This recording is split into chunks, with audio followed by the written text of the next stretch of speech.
Welcome to Spoken Injustice, where we put the criminal justice system in the dock. In today's video, we are reporting on a recent APPG Miscarriages of Justice event that Barbara and I attended on the 13th of October at the House of Parliament.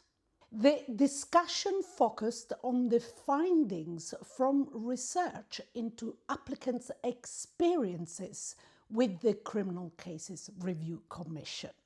Before we get into the details, let's clarify a few points for those of you who might not be familiar. APPG stands for All Party Parliamentary Group. These are informal cross-party groups within Parliament that have no official status. They are run by and for members of both the House of Commons and the House of Lords, though many choose to involve individuals and organisations from outside Parliament in their work and activities. The APPG on Miscarriages of Justice specifically examines and reviews potential wrongful convictions, looking closely at how the criminal appeals system operates and highlighting concerns about the ability to correct miscarriages of justice. You might remember that in an earlier episode in our podcast, In Conversation With, we spoke with Dr. Lucy Welsh, who, along with her colleague, Dr. Amy Clark, conducted a research into the experiences of CCRC applicants. If you've missed that episode, you can find it linked in the description below. It was in fact Dr. Welsh and Dr. Clark's research findings that formed the basis of discussion at this APPG event. The panel was chaired by MP Kim Johnson and included Professor Penny Lewis, Law Commissioner for Criminal Law, Dame Veira Baird, KC, Chair of the CCRC, Emma Torr, Barrister and Co-Director of Appeal, Danny Bars, Chair of Association for Prisoners Maintaining Innocence, Dr. Lucy Welsh, Director of Clinical Legal Education at the University of Sussex, and Dr. Amy Clark from the University of Brighton. Also present in the public gallery was Tom Hayes, whom we had the pleasure of meeting in person. We spoke with him about our coverage of his case and shared more about our work. He mentioned that he had seen some of our videos. We were delighted to learn that he is actively contributing to discussions on criminal justice. As we have often emphasized, the insights of those who have lived experience of the criminal justice system are essential to driving meaningful reform, helping to build a system that truly serves real people. This aligns closely with our mission of humanizing the criminal justice system. Back to the event.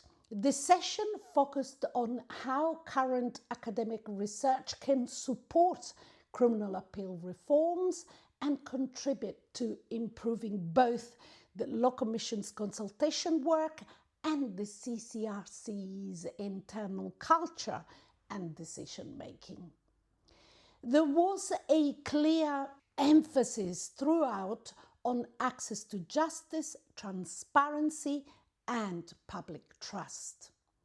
Professor Penny Lewis began by setting out the background of the Law Commission's Criminal Appeals project. The Commission, as you know, is working through consultation on several issues papers alongside a proposal from the Inspectorate of HMCPSI, which is under consideration. The Commission has also received letters from prisoners which have been passed, as you know from our podcast, to researchers Lucy Welsh and Emmy Clark for inclusion in their ongoing study, highlighting how real experiences are feeding directly into research and policy thinking. Professor Lewis then outlined several key reform topics currently under review, which aligned with the researchers' findings. Whether to remove or clarify the fresh evidence or argument requirement, the meaning and application of the real possibility test, proposals to extend the appeal time limit from 28 days to 56 days, and ongoing debate around loss of time orders, including the concern on how these orders might discourage genuine appeals. We have discussed these issues in our video dedicated to appeal reforms, also linked in the description below. She also noted the importance of free access to transcripts, saying that better information sharing could make a real practical difference. Professor Lewis acknowledged funding pressures, and while that's not formally part of the Law Commission's remit, she said the issue could still be raised in communication with Parliament. Finally, she welcomed the idea of greater transparency from the CCRC and the researchers' suggestion for more in-prison workshops to improve understanding of the appeals process. Next, Emma Torr spoke on behalf of Appeal, and her feedback was, as she put it, disheartening but not surprising. She described a system where trust in the CCRC's law and where access to representation is the central barrier. To give a sense of scale, she gave some figures. 44% of appeal litigants act entirely on their own, and 97% of CCRC applicants have no legal representation at all. She said that chronic underfunding leaves people remortgaging homes or cashing pensions just to pursue justice, and that lawyers working on appeals face poor remuneration and repeated rejections. Emma also stressed the lack of accessible information. People simply don't understand what the CCRC does or how to approach it. She argued that it shouldn't fall to charities like Appeal to fill this gap. This should be a core public function.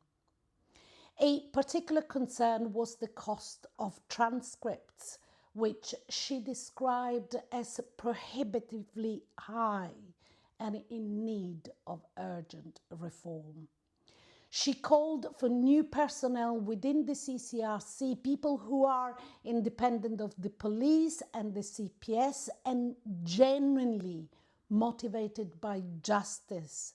And she reminded everyone that behind every case file is a family that's been separated and exhausted. Her message was clear.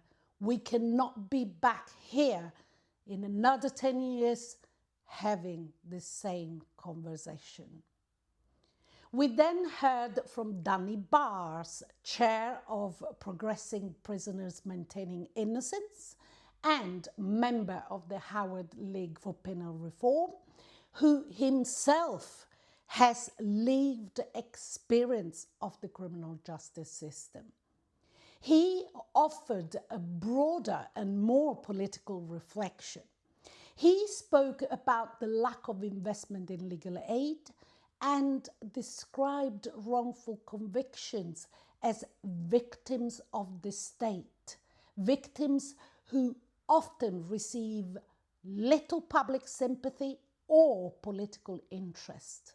Danny compared the UK's approach with that of France and the United States, noting that in those jurisdictions, the presumption of innocence continues throughout the appeal process, whereas in the UK, it is scarcely upheld even at the trial stage. He said there is no political will in the UK to admit that injustices occur, and that many in power are in denial about the system's failings. He challenged the belief that the UK's system is the best in the world, referencing the Tom Hayes case as an example of the system's vulnerability to political influence. His closing line was powerful. Those maintaining innocence are not in denial. It's those who think the system works who are. Dame Veira Baird, now 4 months into her role as chair of the CCRC, spoke about the organisation's structure and current challenges. She explained that there are 6 investigative groups, each led by case review managers, or CRIMs as they call them, who are overworked and under-resourced. Her immediate priority has been to review internal processes and culture with an inspection by HMCPSI scheduled for January 2026. She acknowledged that communication with applicants has too often been unfriendly and dismissive, echoing the findings of Lucy and Amy's research. Several pilot changes are being trialled, she informed us. For example, establishing early contact with the applicants to clarify their issues rather than relying solely on lengthy written submissions. She also highlighted that around 40% of CCRC applications come from people who have not yet appealed, which means those cases have to be refused and redirected. As we know, an application to the CCRC cannot be made unless a first appeal has been attempted and refused. Finally, she noted a rise in magistrates' court cases, especially those involving guilty pleas entered in error, where applicants simply don't understand how to navigate the Crown Court system. Her tone was open and pragmatic.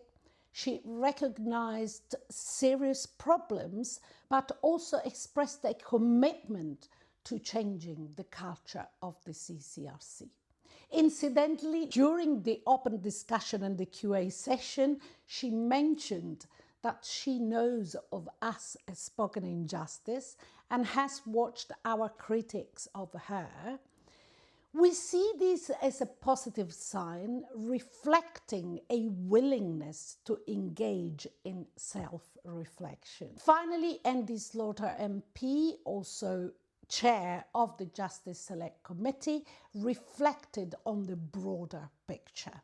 He described the appeal system as archaic, under strain, and still fundamentally inaccessible. He warned that the fire alarm is going off, meaning small fixes won't do. And he reiterated the need for substantive reform and proper oversight by commissioners. Across all contributions, a few themes came through clearly. First, trust in the CCRC remains low and must be rebuilt through openness, independence and better communication. Second, access to justice from legal aid to transcripts is severely constrained by funding cuts. Third, there is a need for cultural change, not just procedural reform. And finally, there must be political courage to recognize that miscarriages of justice do occur and to invest accordingly. The discussions made clear that academic research like that presented by Dr. Lucy Welsh and Dr. Emmy Clark has a vital role in bridging evidence and reform, helping both the Law Commission and the CCRC to shape a fairer, more transparent appeals system. In summary, the event was both constructive and sobering. It confirmed how much work remains to be done, but also how deeply committed researchers, practitioners, and reformers are to ensuring that the criminal appeals process truly delivers justice. We hope you found this report interesting and informative, and if you did, please consider subscribing to our channel and don't forget to like and share this video to help us reach others who share our goal of humanizing the criminal justice system. Join us again as we sit and rise in this unique trial.